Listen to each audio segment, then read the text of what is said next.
Olá, muito bom estar de volta aqui no Radar de Inovação. Radar de Inovação que teve parado há alguns dias, claro, por conta da tragédia climática e ambiental aqui no Rio Grande do Sul. Por essa razão, a cobertura de GZH ficou toda mobilizada em torno desse tema. E agora nós podemos voltar a discutir temas de inovação, claro, aplicados à realidade da população do Rio Grande do Sul, à transformação digital, aos processos de educação, à própria reconstrução, que é parte do mote de uma campanha aqui do Grupo RBS. E eu agradeço a sua audiência. Nós tínhamos recebido mensagens também do nosso público falando sobre várias iniciativas e projetos, e a gente vai tentar mostrar um pouco da face da inovação dos projetos que nasceram aqui no Rio Grande do Sul, que se consolidaram aqui no Rio Grande do Sul e como ajudaram, como contribuíram e como vão contribuir nos próximos meses aí em todo o estado, tanto transformando o acesso das pessoas à habitação, estradas, infraestrutura, tecnologia e também contribuindo para questões de futuro, como a educação e a saúde. Lembrando sempre que o Radar de Inovação tem a produção da Kise Abreu, a operação de áudio é do Vicente Nolasco e nas lives nós temos o Arthur Furlaneto e o Vinícius Rodrigues e também o Vicente Abreu. O podcast Radar de Inovação pode ser acessado no YouTube, em GZH, você também nos ouve na Rádio Gaúcha aos finais de semana e, claro, pode ouvir sempre assíncrono nas plataformas de áudio como SoundCloud e Spotify. A gente vai trazer um convidado que é figurinha repetida, mas que é uma figurinha repetida que a gente sempre tem prazer de receber, ou no South Summit, ou quando a gente vai fazer programa lá diretamente. Agora a gente pode voltar a fazer programa diretamente, que é o Instituto Caldeira, que é uma espécie, vocês talvez nem saibam, mas é uma das nossas espécies de norte, porque que nasceu esse podcast aqui. A gente pensa e fala muito de vocês, e fala do Tecnopuc também, e fala do Tecnocinos, como essas referências. O Pedro Valério, que é CEO do Instituto Caldeira, o Felipe Amaral, diretor do Campus Caldeira, e eu queria agradecer por vocês estarem aqui e muitos dias passados de tudo isso, é meio surreal ainda, né? A gente ainda anda pela cidade, não dá para dizer que passou, porque ainda tem um rastro ali, mas de certa forma, puxando pelo ponto positivo, é muito bom respirar de novo e começar do zero e ter saído daquele sufoco que foram dias que parece que se repetiam, né? Um dia 5, dia 5, dia 5, dia 5 sempre. Obrigado por estarem aqui conosco. Obrigado pelo convite, um prazer enorme estar de novo aqui nessa casa e de alguma maneira contribuir para as discussões ligadas a essa retomada da inovação e do fortalecimento do ecossistema de inovação, principalmente depois dessa maluquice que a gente está vivendo ainda, né? Vocês estão ainda, né, Felipe, vivendo assim, nas ruas, quando o carro chegando lá, ainda... O bairro Navegantes ali, o 4º distrito ainda está ainda muito vivendo o ambiente do que aconteceu, né? Certamente, assim, eu acho que um pouco do papel do Caldeira na região é como que a gente ajuda a acelerar esse processo, né, de reconstrução para que a gente possa minimamente voltar, né, ao que a gente tinha antes. E usar talvez essa tragédia que a gente teve para acelerar muitos processos que estavam indo muito mais devagar do que a gente gostaria. Então acho que o Caldeira né, talvez um veículo que ajuda nesse processo, tanto de ter uma esperança que é possível sim a gente criar, né, um distrito de inovação, e nesse momento a gente precisa acelerar para que esse processo não morra, né, aos poucos nessa tragédia que a gente está vivendo. Eu acho que o Caldeira, né, num pedacinho muito pequeno, né, no bairro dentro do 4º distrito, a gente está fazendo o movimento que a gente consegue fazer. O programa vai ser um pouquinho diferente hoje. A gente sempre traz uma ideia, um projeto e a gente comenta expectativas e dúvidas e perspectivas de futuro. E eu vou começar pelo final, que normalmente a gente pergunta, e o resultado e o futuro e tal. E eu queria perguntar para vocês, Felipe, Pedro, duas questões pontuais. Primeira as pessoas sempre falam muito de concorrência, de core business, de para onde vai, e teve um movimento muito bacana que muitas empresas e muitos projetos do Caldeira foram abrigados no Tecnopuc, assim como muitos eventos Tecnopuc e empresas Tecnopuc volta e meia estão lá no Caldeira também, que quebra um pouco dessa ideia de que o espaço de inovação ele é conflitante ou concorrente. Essa é uma primeira questão. E a outra questão é que eu queria te chamar, gostei uma fala, o pessoal acessa a matéria de GZH do Pedro ontem na GZH aqui no site, falava assim, a gente vai ficar aqui. Né? E tem muita gente em vários pontos da cidade, do Rio Grande do Sul, dizendo, eu não vou mais ficar aqui. Então, é um martelo batido também para chamar as pessoas do lado e dizer, olha, vamos fazer parte dessa reconstrução. Sei que tá difícil, mas tá difícil para nós também e a gente vai respirar junto. É um pouco disso também. Sem dúvida. Eu acho que a gente costuma dizer que o Caldeira nasceu, e eu acho que a primeira questão, né, sobre essa articulação, essa colaboração, essa abundância, como a gente gosta de dizer, de parceria entre Tecnopuc, Tecnocinos, Caldeira e outros vários hubs espalhados pelo estado, é que o Caldeira, quando nasce, ele já rompe alguns paradigmas no que diz respeito à nossa capacidade enquanto gaúchos de trabalhar juntos, né, de colaborarmos frente a projetos que de alguma maneira todos nós em alguma esfera concordamos, né? A gente quer um estado mais competitivo, com mais oportunidade, com mais educação e assim por diante. Quando a gente vence esse paradigma, né, a gente fala muito lá do levante dos caranguejos, fazendo alusão àquela clássica história dos caranguejos de se ajudarem ou não se ajudarem, dependendo se são gaúchos ou se são de fora do Rio Grande do Sul, a gente de alguma maneira também nos enche de coragem para acreditar que, bom, se a gente venceu, inclusive uma perspectiva cultural, dita cultural, que é, aqui é cada um por si, os caras não se ajudam, a gente pode acreditar de fato em transformações concretas para problemas urbanos e sociais como que a gente está enfrentando nesse contexto, né? Quando nos perguntam sobre o 4º distrito, a gente diz, bom, a gente já estava numa área que alagava. Quando chovia muito, membros da nossa comunidade ligavam perguntando, tem como chegar aí no instituto? O que é absolutamente inconcebível, né? Se a gente pensar numa cidade que se propõe a ser protagonista do ecossistema de inovação global, né? Então a gente precisa endereçar essas questões. Quando nos perguntam agora, a gente tem dito com muito vigor que a gente dobra a aposta. A gente acha que, de certa maneira, o que aconteceu agora, nesse mês de maio, efetivamente, nos permite refletir sobre um ponto de inflexão. Que história que a gente quer construir para Porto Alegre e para o Rio Grande do Sul nos próximos anos.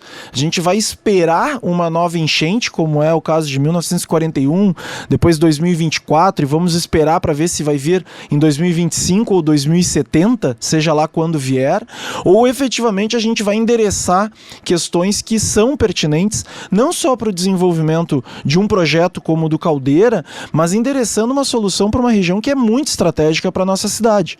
Então, ignorar, ou por exemplo, como a gente tem muitas vezes falando, pessoas perguntando assim, mas o Caldeira podia sair daí para outro lugar. Bom, a gente enquanto hub de inovação entende que parte da nossa perspectiva, nosso objetivo é de alguma maneira contribuir para o desenvolvimento não só do Caldeira, mas da região, da cidade, do bairro do Rio Grande do Sul, porque efetivamente é esse olhar que nasceu o Caldeira. O Caldeira nasceu com um grupo de empresários, um grupo de empreendedores que acreditavam que, bom, se a gente se juntar e trabalhar de forma convergente, a gente pode entender que há divergências dentro das nossas pautas, mas há muitas convergências, né? Então, eu acho que o horizonte que a gente tem olhado é como fazer disso tudo que a gente está vivendo uma grande oportunidade, uma janela para olhar para o futuro e, de alguma maneira, construir uma cidade portadora de futuro, né? Uma preocupação, Felipe, que eu sempre tenho aqui, a gente fala disso, a gente falou no último South Summit, a gente não tem bônus demográfico no Rio Grande do Sul, não tem, isso não é só nosso, mas nosso é mais gravemente, nosso de Santa Catarina é um problema mais grave. E vocês, junto com o ecossistema de inovação de maneira geral no Rio Grande do Sul, governos, parceiros, empresas, projetos, universidades, são grandes apostas nessa contracorrente. Então, como fazer, já que nós não temos uma taxa de natalidade muito grande, com que pessoas venham de outros estados, criem novas soluções e queiram se instalar aqui, queiram viver aqui e tomar o seu chopp aqui e tirar sua foto no final de semana aqui e vir com a família para cá. Trabalhando nesse contexto, eu queria te perguntar também se isso também passa pelo horizonte de vocês. A gente superar esse momento e, não, olha, vai continuar sendo um lugar interessante para apostar, porque nós temos essa sinergia, essa aposta, mas como o Pedro falou, também transformar essas apostas em soluções, porque de fato algumas coisas andam muito, eu nem falo só de governo, como tu falaste, tem um pouco do nosso espírito do gaúcho também. Às vezes os processos demoram mais para que as pessoas vislumbrem. Cheguei a ver algumas pessoas assim, o que adianta ter um evento de inovação se a cidade não muda, né? É fácil cair um pouco nesse abismo. Eu queria te ouvir sobre isso daí. Eu acho que a questão dos talentos, né? É muito difícil a gente construir uma cidade que seja uma referência em inovação e tecnologia, que vai atrair empresas, investidores, se a gente não tiver pessoas qualificadas aqui, né? Então, acho que a premissa do Caldeira e que a gente trabalha dentro do campus é, sim, a gente tem a oportunidade de transformar Porto Alegre e o estado do Rio Grande do Sul em um polo de formação de talentos, né? Que a gente possa, de fato, ter pessoas qualificadas aqui, o que vai interessar empresas e capital vir para cá. Um exemplo disso é o Geração Caldeira, que é o programa que a gente roda com jovens. Esse ano, na 3ª edição, a gente teve inscritos de todos os estados do Brasil, sabendo que é um programa que ele é presencial. Com aulas. Ele começa numa fase online inicial e depois ele se torna presencial. Então, pessoas jovens de todo o Brasil se inscreveram sabendo que se eles passarem para o programa, eles vão ter que vir morar em Porto Alegre. No ano passado, a gente teve vários alunos que moravam em cidades do Rio Grande do Sul, que se mudaram para Porto Alegre, e esse ano a gente tem a meta de ter alunos que vão vir de outros estados para morar aqui em Porto Alegre e fazer o Geração Caldeira. A gente sabe que isso é muito pequeno, são poucos, são 200 alunos que a gente vai trazer, né, nesse ano, mas eu acho que é o início de um processo, né, de fato criar uma cidade que seja pujante e que possa atrair talentos para cá, porque isso, né, é a construção. Não dá para arriscar desmobilizar isso, né? E até, se me permite, assim, um comentário, a realidade ela já era posta muito negativa. A gente fala do bônus, mas na verdade os dados mostram que nos últimos 20 anos a gente perdeu 700 mil gaúchos que saíram daqui. A gente cresce a 1,6% do PIB nos últimos 20 anos, só perdendo para o Rio de Janeiro. Ou seja, já era uma situação complexa, né? O que nos chama atenção, a gente fez uma pesquisa com as empresas do Instituto sobre os impactos que tiveram dentro do contexto, né? São mais de 400 milhões de reais de perdas e danos econômicos e financeiros. O que chama atenção? Tem empresas que passaram ilesas por isso. Empresas ligadas à inovação, empresas do setor de games, empresas do setor que mexe com inteligência artificial, ou seja, talvez a lente que a gente precisa dar de priorização para a inovação nunca tenha sido tão relevante, porque naturalmente o que a gente coloca como prerrogativa é: se a gente de fato atrair talentos, como é o caso do Geração, para promoção de oportunidades e de iniciativas ligadas à inovação e à nova economia, eventualmente quando se discute como construir uma cidade e um estado mais resiliente às mudanças climáticas, apostar no setor da inovação, apostar em setores ligados à tecnologia, pode ser um caminho de transformação importante para o estado se preparar para eventuais futuras e prováveis situações como essa que a gente viveu, né? Vocês têm a perspectiva, e isso é uma coisa que a gente tem carregado, né? Tem uma grande batalha do atual capitalismo para que esse debate sobre ESG não seja capitalizado por, eventualmente, marcas que querem fazer um washing ali, fazer maquiar, né? Fazer uma coisa, dizer assim, né? Mas eu sou muito solidário a essa causa. Pô, mas todo o teu processo não é solidário a milhões de outras causas, né?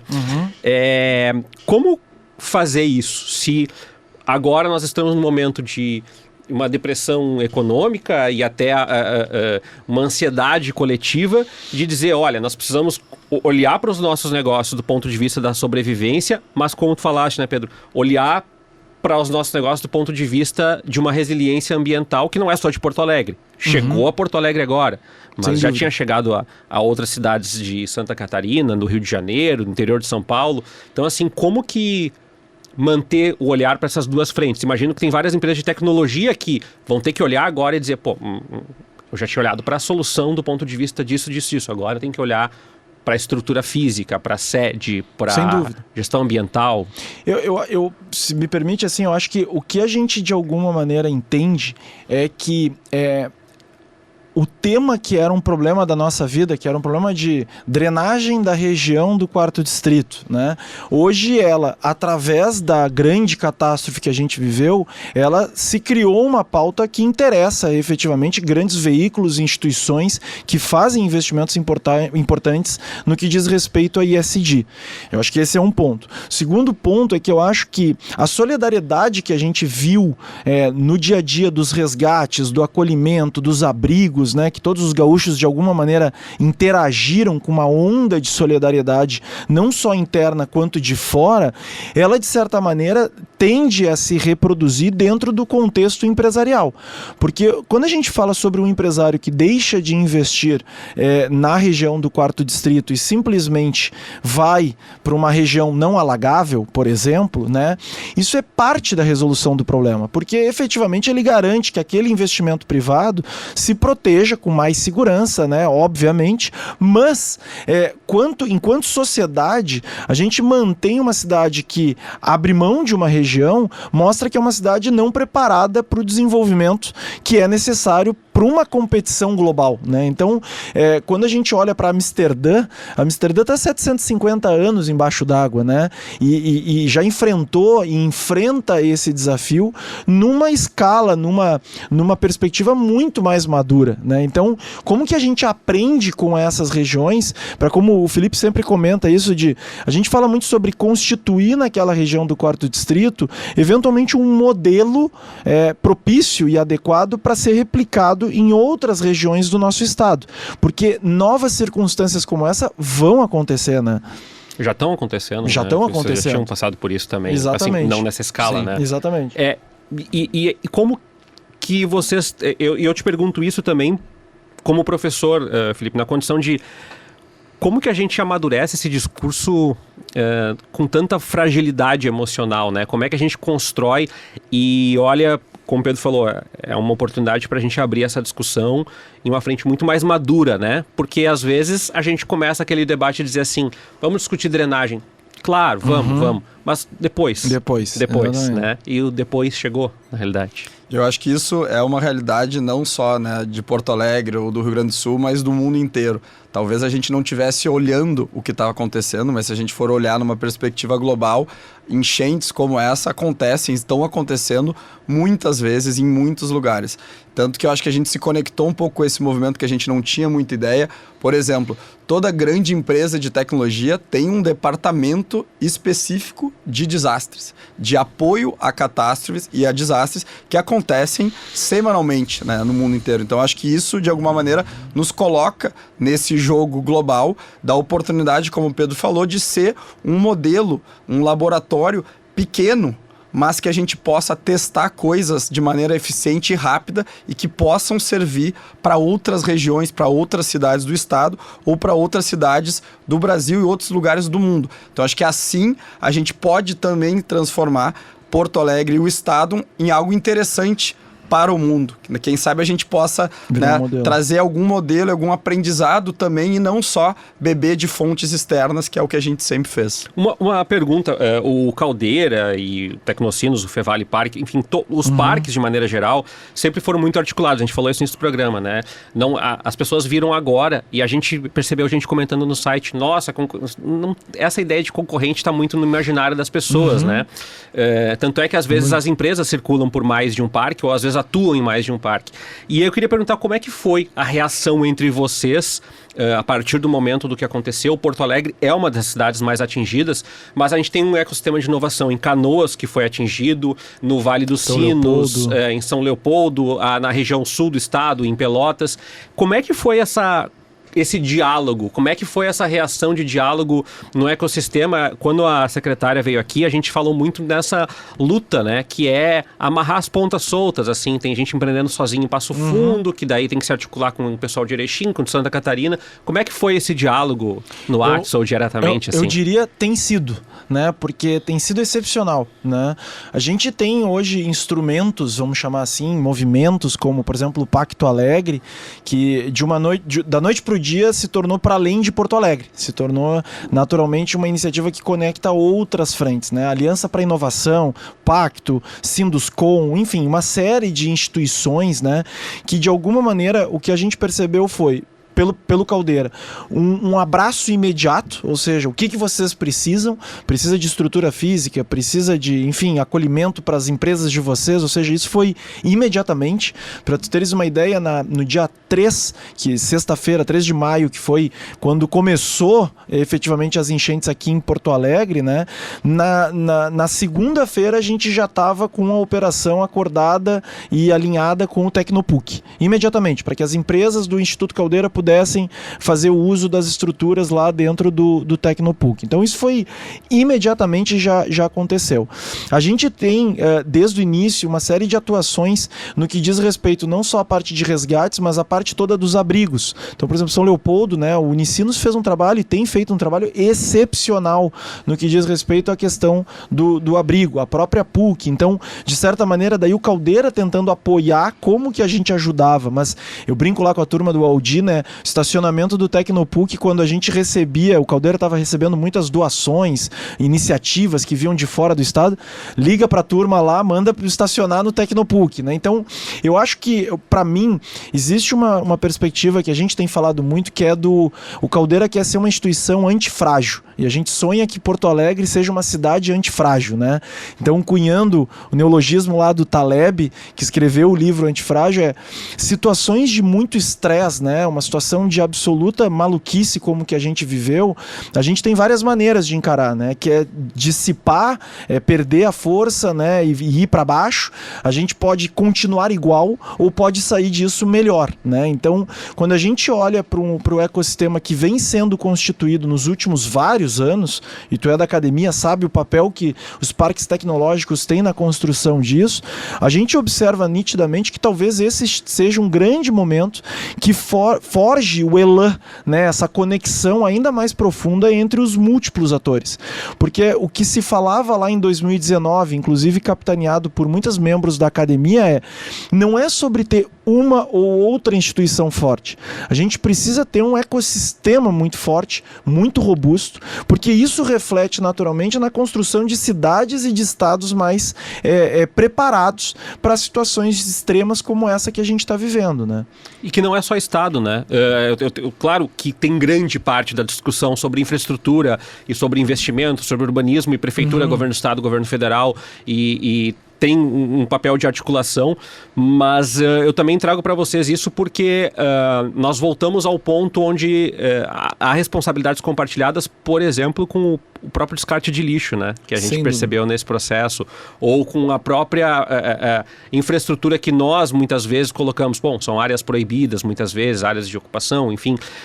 Eu queria aproveitar esse ensejo desse debate com vocês para perguntar como é que vocês pretendem, como Caldeira, articular ou promover ou, sei lá, capitalizar esse debate no quarto distrito? Eu falo da drenagem, mas também falo da infraestrutura. Tem empreendedores muito importantes que tiveram um prejuízo muito grande, e tem um prejuízo que eu diria que ele é absoluto também, que é a desmotivação por voltar para o lugar, né? Sem dúvida. Eu nem falo só dos bares, dos restaurantes, mas pequenos empreendedores. A minha madrinha trabalha ali na Voluntários, uma loja de itens para restaurantes, lojas de Porto Alegre, e estão fazendo a limpeza e ainda tem problema de registro de caixa e gente que não conseguiu voltar para o trabalho. Como que vocês pretendem encabeçar essa discussão e não demorar tanto, né? Para que ela não demore tanto, para que, como tu falou, né, Pedro, se a chuva vier em janeiro de 2025, a gente não esteja tão desguarnecido, né? Tão frágil como esteve agora. Bom, eu vou tentar aqui dar um contexto, assim, eu acho que tem as coisas que estão ao nosso alcance. Então a gente a gente ficou 28 dias com água dentro do Caldeira. Depois do 28º dia que saiu a água, a gente em 10 dias reabriu o Instituto na condição de remobilização. Então, assim, isso é o que estava no nosso alcance. Primeiro a gente tentou tirar água, depois a gente limpou e depois a gente, então, imediatamente, e continuaremos fazendo a limpeza. Então, assim, isso é o que está no nosso alcance. Para além disso, a gente está, de fato, constituindo um grupo com atores nacionais e internacionais que permitam realmente a gente qualificar a discussão sobre o que é necessário ser feito para garantir a segurança mínima daquela região. Então, quando a gente olha, o cuidado que a gente tem tido é evitar uma simplificação muito grande de quem é o culpado, é o A ou o B, né? Quem é o, para onde que a gente aponta o dedo, né? O que o Caldeira tenta é, mais uma vez, sobre uma tutela de uma agenda positiva e propositiva, é qual é o projeto. O que efetivamente a gente vai fazer? As comportas que estouraram e que contribuíram para o alagamento impressionante naquela região, elas são necessárias, elas foram feitas porque na década de 50 o porto tinha um outro fluxo de utilização. Então, vamos discutir essas iniciativas, vamos trazer especialistas no que diz respeito ao urbanismo, mas também um diálogo com o poder público. A gente tem, desde o início dessa crise, interagido muito, tanto com o governo estadual quanto o municipal, porque a gente tem naturalmente comentado o seguinte: a gente vai dizer, queremos ficar aqui, vamos fazer todo o esforço para isso. Se a gente de fato não tiver ações concretas, vai ficar muito difícil, porque daí a gente está falando uma coisa que não tem pé com a realidade, como diria a minha avó, né? Então a gente percebe naturalmente um autoengajamento da vizinhança. Então a gente está trabalhando com o Grêmio, a gente está trabalhando com, enfim, com uma série de atores, instituições, empresas ali do entorno do 4º Distrito, que até então dialogavam pouco, né? Então agora virou uma situação crítica. Então, como que a gente coordena essa pauta? Como é que a gente direciona a priorização dos itens? E como eu disse, como que a gente não simplifica? Porque por vezes eu ouvi assim, pô, o 4º Distrito não dá, porque tu vê, as casas de bombas não funcionaram, então alagou. Bom, foram 18 pontos, no mínimo, mapeados de problema na estrutura de proteção de enchentes da cidade de Porto Alegre. Eu não posso reduzir isso. Lembrando que o Meninos Deus ficou embaixo d'água, o centro, né? A gente tem o Sarandi, Praia de Belas, ou seja, a simplificação de um problema e de uma situação absolutamente extraordinária, como a gente viveu, ela pode ser muito perigosa, porque senão a gente acaba reduzindo a discussão e tentando entender exatamente o seguinte: por que não foi feito o trabalho de drenagem?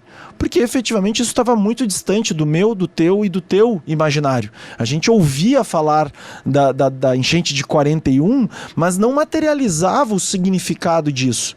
Quando a gente pode ver com os nossos olhos, quando a gente viu familiares, amigos perdendo suas coisas, seus projetos, suas iniciativas, a gente pode avaliar o seguinte: bom, o sistema de drenagem hoje, a gente está falando eventualmente de 400, 500 milhões de reais, sistema de proteção de enchentes de 3, 4 bi, independente do dinheiro, porque são muitos números que aparecem nesse momento, qual é o impacto que a gente teve, qual é o prejuízo apontado? A gente está falando só em Porto Alegre em 30, 40 bilhões de reais.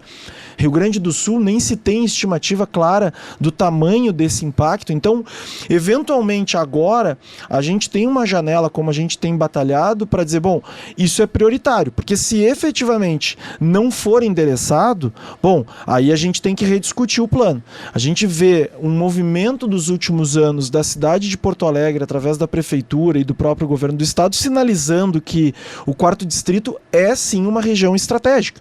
A gente se tornou associado da IASP, Associação Internacional de Parques Tecnológicos e Áreas de Inovação, junto com a prefeitura. A prefeitura é membro, a gente, Caldeira, também é membro, mas, ou seja, bom, agora a gente de fato tem que olhar.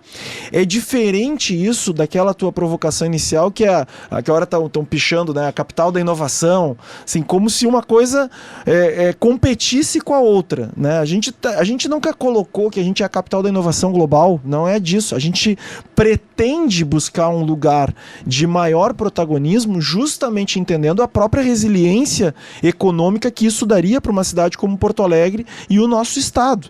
A gente está discutindo agora a questão dos impactos na safra, que a gente sempre fala, né? O Rio Grande do Sul tem uma dependência muito grande do humor de São Pedro, né? Se chove muito, chove pouco. Então, não é diminuir o agro, pelo contrário.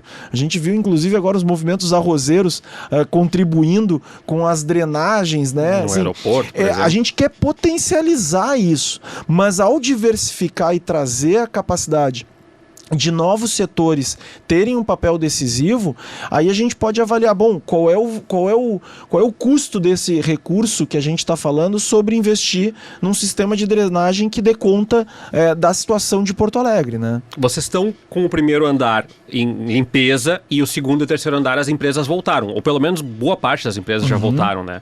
E queria que vocês falassem um pouco agora quais são os próximos passos. Vocês vão... tem uma estimativa de reocupar o primeiro piso? Sim.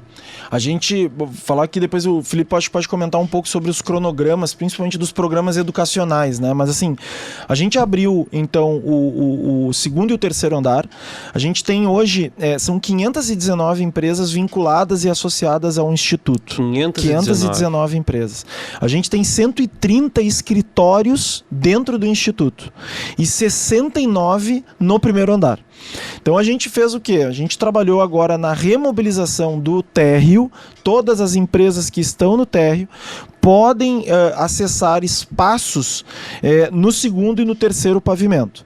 São áreas que foram criadas, ou seja, posições de trabalho improvisadas e alocadas ali com ilhas específicas, ou empresas do segundo e do terceiro andar que estão acolhendo empresas do primeiro andar.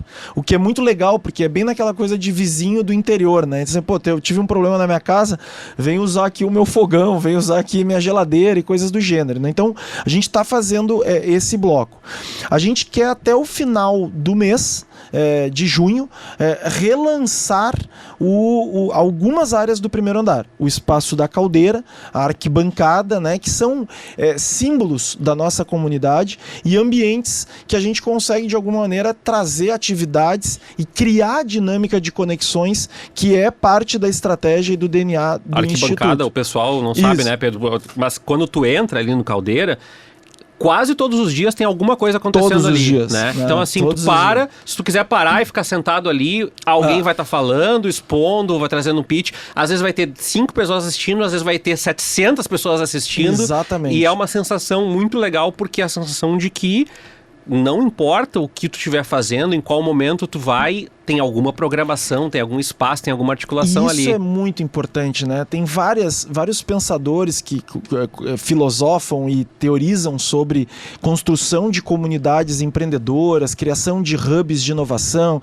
criação de áreas de inovação, e essa pujança, essa efervescência, né, que de certa maneira a gente tenta emular dentro do Instituto, ela tem como objetivo isso, criar um ambiente de conexão permanente, né? Então, no ano passado, para o ouvinte ter noção, a gente teve 450 eventos no ano dentro do Instituto, movimentamos mais de 330 mil pessoas, então são volumes muito extraordinárias, né?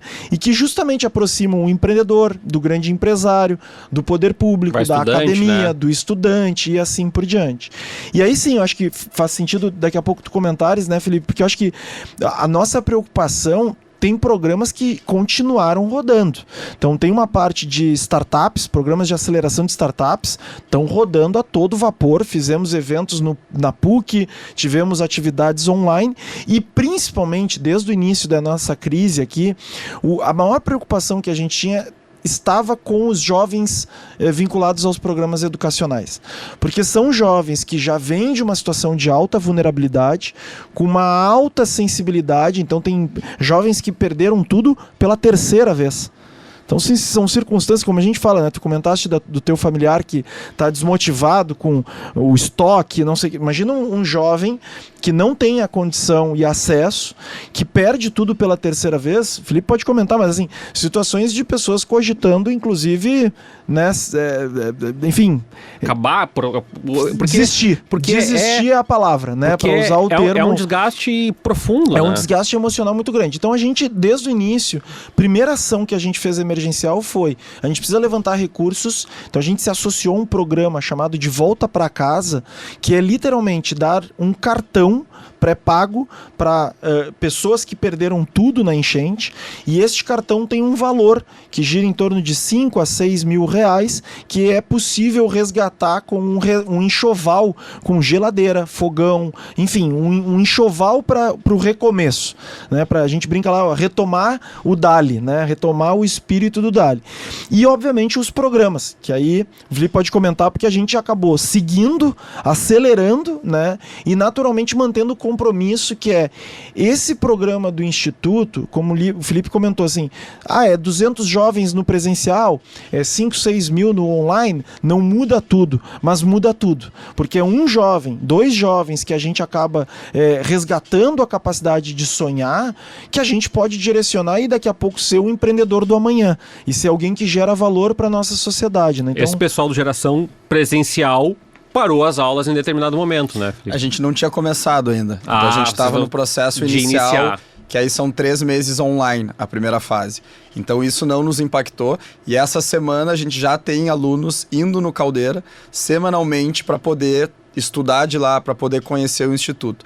Então eu acho que se transformou mais importante ainda ter um programa como Geração Caldeira nesse momento, e a gente teve muitos alunos que foram impactados, né? Além de questões físicas, mais psicológicas, né, desse trauma, e o que a gente vê é que um programa como Geração Caldeira traz essa esperança para essa juventude, que já era um desafio muito grande, né, de poder se qualificar e entrar no mundo do trabalho. Nessa circunstância se torna ainda mais desafiador. Então assim, a gente manteve o programa, a gente quer criar mais oportunidade ainda, porque a gente sabe que agora o desafio é maior, né, e aí a gente tem a ambição, como o Pedro falou, de abrir os espaços de eventos, o espaço da Caldeira, que a gente tem um dia lá, que é o Dia de Caldeira, que a gente leva aí cerca de 800 jovens para ter uma imersão no Instituto Caldeira. E a gente vai fazer isso no início de julho, porque isso também traz não só esperança para os jovens, mas mostrar para a comunidade do Caldeira que todo mundo está junto nesse barco e a gente precisa se apoiar, né, nesses desafios. Então, uma provocação, Felipe, que é essa questão que a gente trouxe ali do ISG e de outros pontos, que é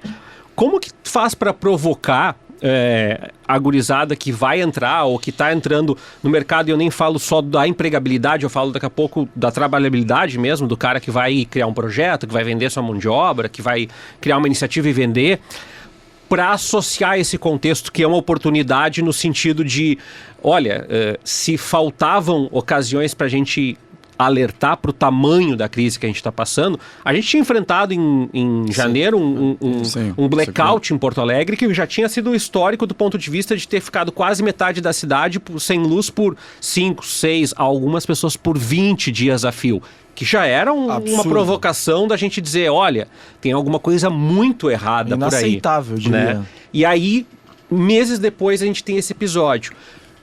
O que a gente faz daqui para frente? Como é que a gente coloca isso na pauta de quem está estudando programação, lógica, matemática, idiomas? Como é que a gente insere isso sem pesar ainda mais a vida dessas pessoas também? Eu acho que é uma oportunidade da gente ver, né, o tamanho, né, dos desafios e das dificuldades que a gente vai ter. E isso impacta todo mundo. E eu acho que isso também traz um senso de pertencimento para essa juventude de como que eu posso ajudar.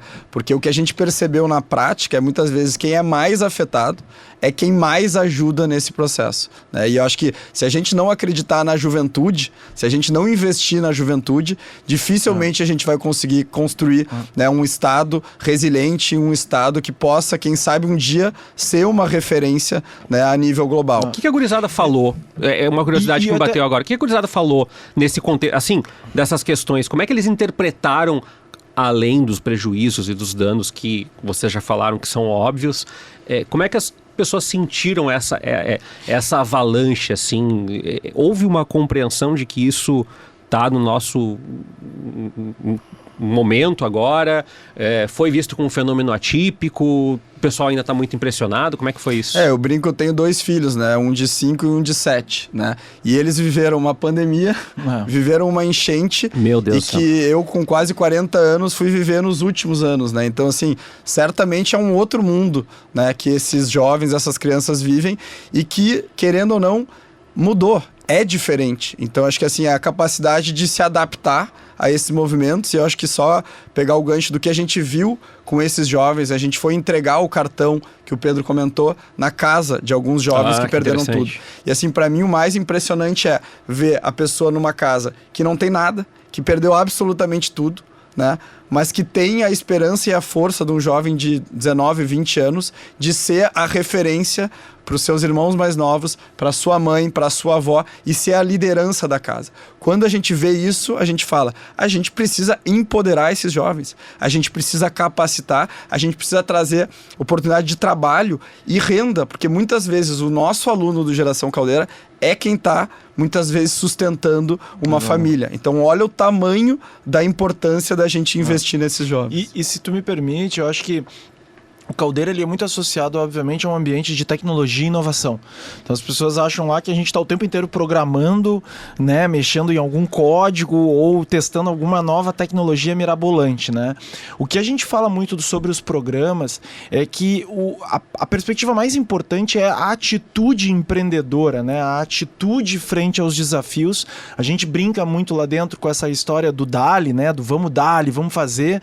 E o que a gente percebe muito das conversas com alguns jovens do Geração cara, o chip do vamos pra frente, vamos fazer, vamos tomar risco, vamos acelerar, essas características são muito mais importantes do que efetivamente o escopo técnico, porque a perspectiva técnica hoje, ela está disponível e ela pode ser, as pessoas podem se capacitar, elas podem achar os programas online, tem isso disponível, né?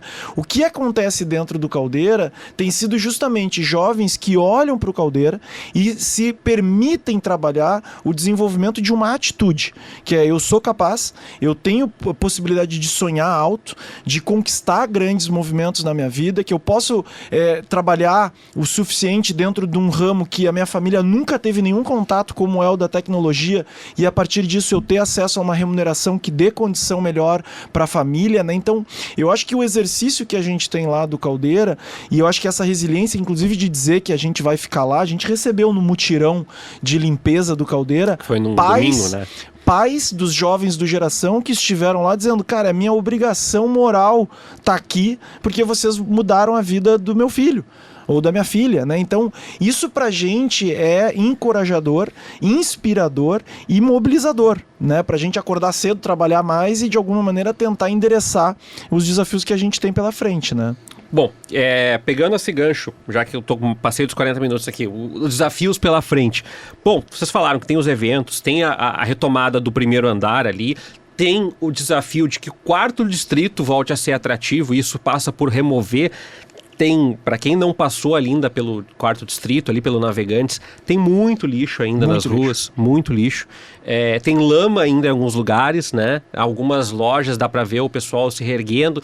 E eu passei esses dias, tinha uma mulher, um estabelecimento de uma lanchonete ali perto, onde a loja da minha tia passando, e ela ainda tá limpando parede, ainda tá tirando, porque, como o Pedro falou, a água foi muito alta ali na região, né? Pegou áreas ali 1,5 metro, mais de 1,5 metro em alguns pontos. Eu queria perguntar para vocês assim, além do escopo técnico que vocês falaram aqui, bom, temos que retomar, essa gurizada vai voltar a estudar, as empresas têm que voltar a alocar.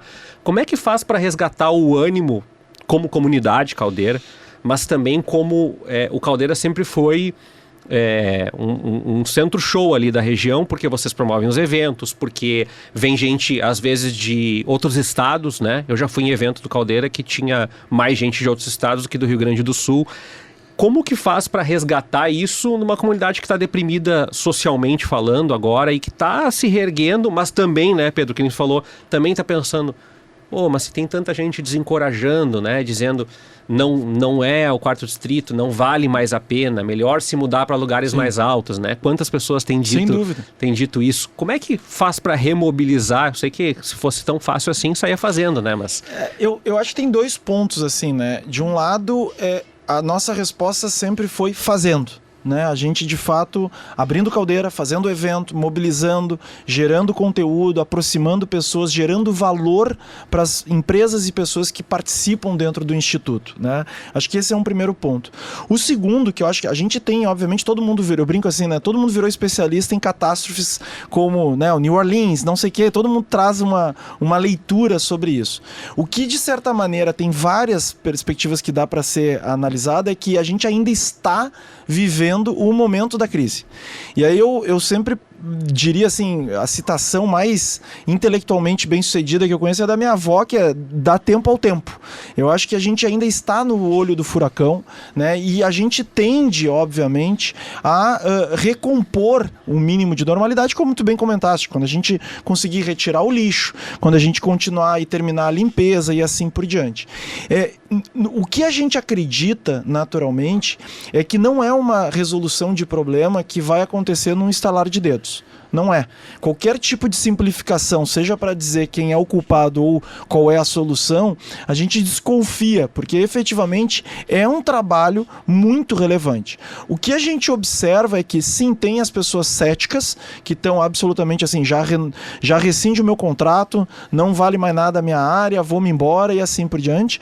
Mas tem, como a gente comentou muito há bastante tempo, muita gente ligada ao ecossistema de uma maneira geral, empreendedor, associativista, instituições públicas, que olham e nos dizem, naturalmente, que o Caldeira ele precisa continuar vivendo, porque é parte do processo de cicatrização dessa ferida, né? Porque, de fato, se a gente olhar sobre um prisma histórico, as cidades são resilientes. A gente está há 252 anos, a década de 50 e 60 de Porto Alegre foi melhor do que a década de 40, depois da enchente, ou seja, a gente, de certa maneira, pode olhar sobre uma perspectiva histórica e avaliar que vamos dar tempo ao tempo, cobrando iniciativas e ações contundentes, mas olhar para o amanhã. A gente tem que entregar e o que está no nosso alcance. Porque eu acho que a grande perspectiva que a gente olha bem numa visão empreendedora é o que está no nosso alcance. É reabrir o Caldeira, é mobilizar a comunidade, é trazer empresas hoje nacionais e internacionais que querem apoiar e que a gente pode trazer eles para participarem de um projeto como o Instituto. Então a gente está agora num movimento, inclusive, um plano de regeneração do Caldeira, que justamente vai abrir a oportunidade, como muitos sabem, né? O Caldeira foi fundado por 42 grandes empresas. A gente tem como objetivo agora buscar novas empresas para serem cofundadoras, né? Porque efetivamente no final das contas, o Caldeira não é um clube de empresas. O Caldeira é uma iniciativa para a sociedade. Ele é um bem público, ele é de interesse público, porque no final, ter um ambiente de inovação forte e pujante representa ter uma cidade mais bem conectada globalmente, né?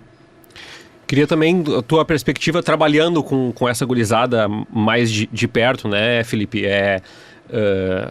Esse curto prazo, mas também até o final do ano, assim. Qual é o horizonte? O que dá para fazer? O Pedro falou, não é tão simples assim. Nada é tão simples. E se for muito simples, tem algum problema aí. Mas o que está no teu horizonte, no cotidiano, assim? E o que está ao nosso alcance fazer nesse sentido? Eu acho que, falando um pouco do que o Pedro fala, assim, não tem plano B, né? Então, assim, a gente tem que fazer o que a gente já estava fazendo e o que a gente já estava construindo. Então, o que tange a educação, a gente continua com Geração Caldeira, ele se torna ainda mais importante e a gente tem, em paralelo, pensado que outras iniciativas de educação a gente pode, né, fomentar e viabilizar para aquela área. Porque se a gente constituir no Caldeira, no entorno, no Distrito de Inovação, um polo de educação, a gente vai atrair talentos para virem estudar aqui e, consequentemente, atrair mais empresas que possam vir para o estado, para a cidade e para o 4º distrito. Então a gente segue o mesmo plano que a gente tinha de fazer isso, só que agora com uma urgência talvez Perfeito. Maior do que a gente tinha antes. O Caldeira é campus, inclusive, da Attus, né? Que é uma faculdade, ou seja, já vinha trazendo essa tendência, assim, uma faculdade que deslocou um curso seu para criou uma unidade dentro do Caldeira, que é muito legal também. Agradeço Pedro, Felipe, por terem vindo aqui, agradeço muito vocês e as portas abertas de novo, a gente vai continuar trazendo, Formiguinha agora, vários colegas e pessoas que pensaram em iniciativas, inclusive nesse processo de enchente, para achar bichinho de rua, para achar pessoas no meio dessa enchente, gente que organizou evento, né? Gente que teve ideias muito legais, até para desmentir esse discurso de que há uma contraposição entre a inovação, né, e o que aconteceu. Pelo contrário, eu acho que muita coisa foi feita nesse processo. E queria deixar as portas abertas e, de novo, agradeço vocês. Muito obrigado. Muito obrigado pelo convite. Estamos sempre à disposição aí para ajudar a gente reconstruir a cidade, o estado, num lugar melhor pra gente viver. E não joga a toalha, não joga na toalha. Precisamos, eu acho que essa é a visão, cara. A gente tem muito trabalho para fazer. A cidade tem 252 anos, ela não vai desaparecer e a gente precisa de fato achar maneiras de ter uma cidade melhor daqui para frente. E parte disso, nossa parte bem pequenininha aqui, minha, da Kizzy, do Vicente, é o podcast que voltou. Sem dúvida. A gente foi lá pra TV uma época, não sei se a Kizzy teve que ir pra TV também, mas eu fui lá pra TV trabalhar, porque a gente teve que sair da empresa em determinado momento. Depois alguns foram pra casa e voltaram, mas agora a gente tá firme e forte aqui no estúdio, novinho. Agora já não é novinho, porque já faz uns meses que a gente tá aqui, mas a gente agradece a tua audiência do outro lado. Mais um Radar de Inovação na semana que vem nas plataformas de áudio e também no YouTube. Até lá!